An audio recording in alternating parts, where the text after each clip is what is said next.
Welcome to History with Bree and Peter.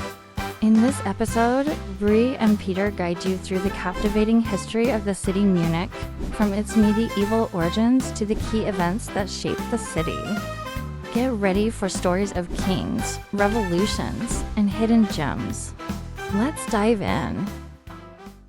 Okay, so get this. This deep dive is taking us all the way to Munich. Nice. And I know what you're thinking. Giant pretzels overflowing beer steins the works. But you know me so well. But we're going deeper than Oktoberfest this time. Right? You sent over a whole Wikipedia deep dive on Munich's history. It did. In German. It's a doozy. Yeah, I was impressed. Thank you. You were kidding about that whole fluent and fascinating thing. Well, you got to color me impressed. You actually went through it. Listen, we got to keep up with our listeners. They are Of course. on top of everything. Keeping us honest. So we're talking centuries of stories here, even before Munich was officially a city back in 1158. Yeah, and even before it was officially Munich, this place had a way of being in the middle of, well, everything. It's all about location, location, location. Right? Like the Wikipedia article kept mentioning the Isar River.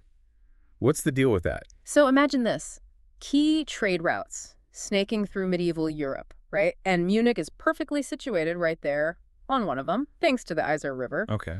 But more than just trade, this river was liquid gold, or more accurately, liquid salt.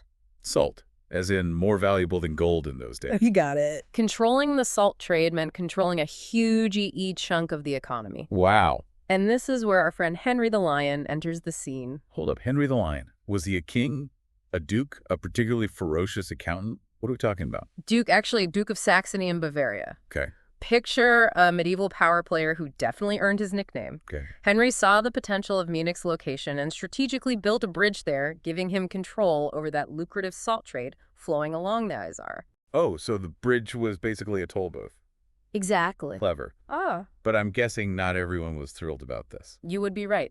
Turns out there was already a bridge nearby, conveniently controlled by the Bishop of Freising. Oh, no. Yeah, Henry, being, shall we say, ambitious, decided one bridge and one source of salt revenue was enough. Let's just say he found a way to eliminate the competition. Okay, that's one way to corner the market. Yeah. You can't just gloss over a hostile takeover like it's nothing. This wasn't some small-town squabble, right? Not at all.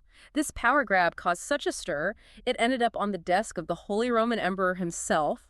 We're talking the ultimate authority in medieval Europe. Wow. The emperor, trying to keep the peace and probably prevent all-out war, steps in and tries to mediate the situation. That must have been one awkward meeting. So what happened? Did Henry the Lion get away with it?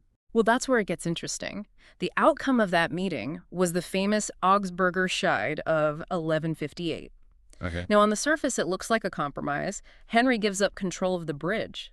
Always a me-no. But you see, he still gets to keep Munich itself along with those sweet, sweet salt trade profits. Oh. Some historians argue that this so-called decision from the emperor was more like a strategic win for Henry, disguised as a compromise. Wow. Talk about playing the long game. Yeah. So we've got a city literally built on salt money, a power-hungry duke with a name like a Bond villain and an imperial decree that's more spin than substance. I'm already hooked. But we haven't even gotten to the monks yet, have we? I mean, Munich literally translates to by the monks, right? You're right. We can't forget the monks. It's time to delve into the very origins of Munich's name. Buckle up, because it's a bit of a historical mystery. So we've got this name, Munich, meaning by the monks. Right. But here's the thing. We're not entirely sure which monks we're talking about. Wait, a city named after monks? Maybe without any monks? Uh-huh. Now, that's my kind of history mystery. All right.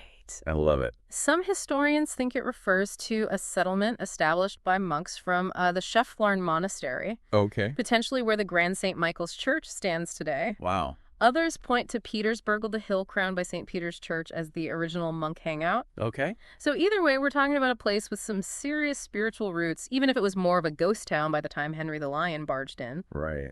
And speaking of Henry's legacy, remember that hefty salt tax he imposed back in the 12th century? Oh, how could I forget? That salt money basically fueled Munich's rise. Well, get this. Munich ended up paying that salt tax stemming from Henry's bridge dispute for almost 700 years. Gad. It wasn't until 1852 that they finally bought their way out of it. 700 years. That's longer than some countries have existed. You know, you'd think after a while they just rename the city Saltiesburg or something. Maybe they considered it.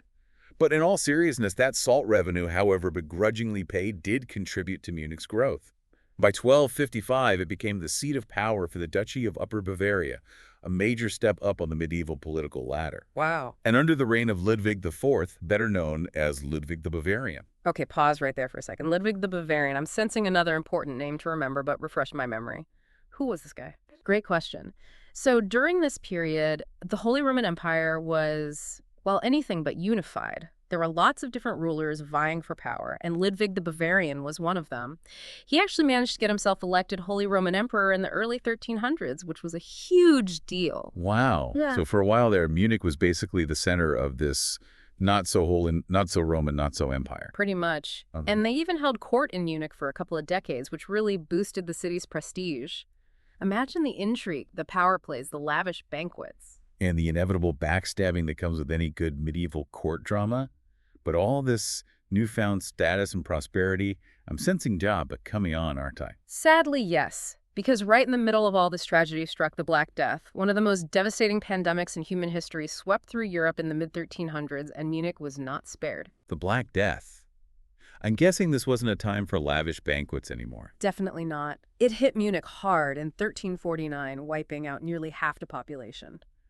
Imagine the fear, the grief, the disruption to every aspect of life. It's a stark reminder of just how vulnerable even powerful cities could be. And how quickly things can change. One day you're the toast of the Holy Roman Empire, the next. You're struggling to survive. But here's the thing about Munich resilience seems to be woven into the city's DNA. Even in the face of unimaginable tragedy, they adapted.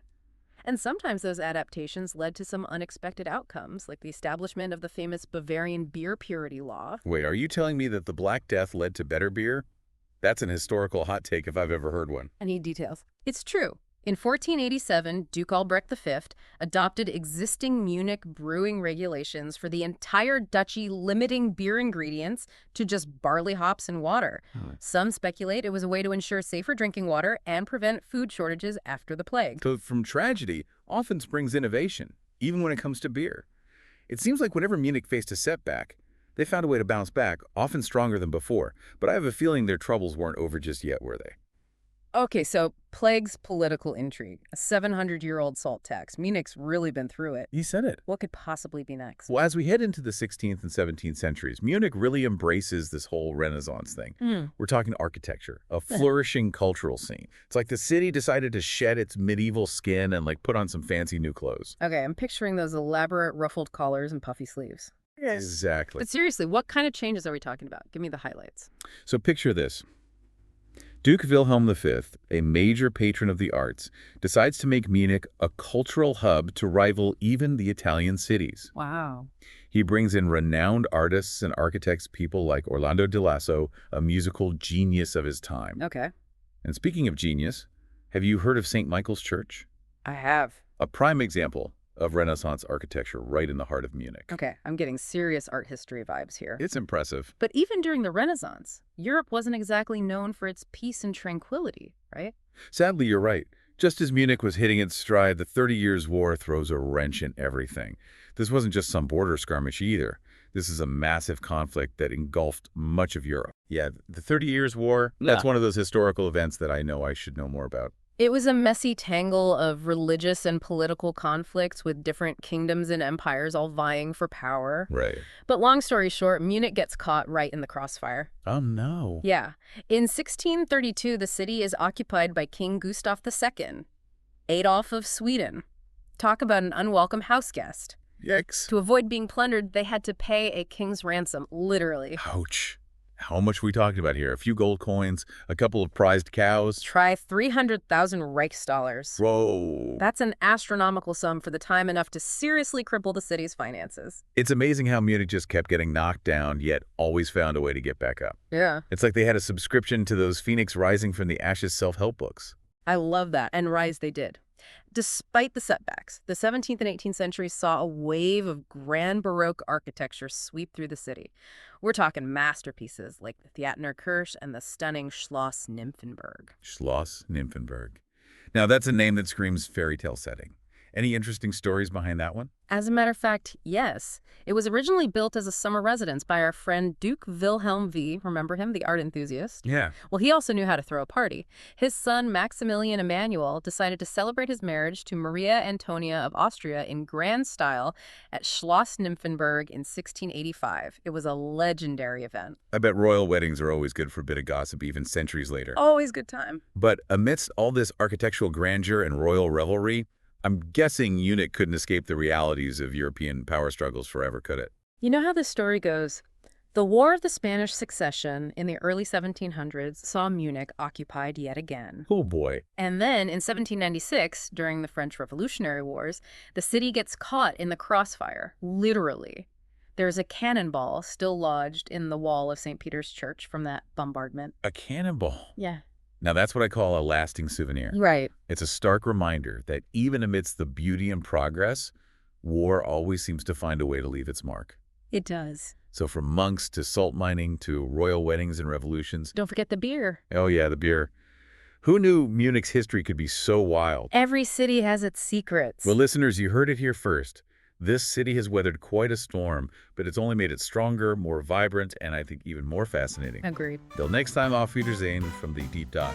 Thank you for listening. If you love history, don't forget to subscribe to History with Bree and Peter on YouTube. Join us for more fascinating stories from the past. Hit that subscribe button and never miss an episode.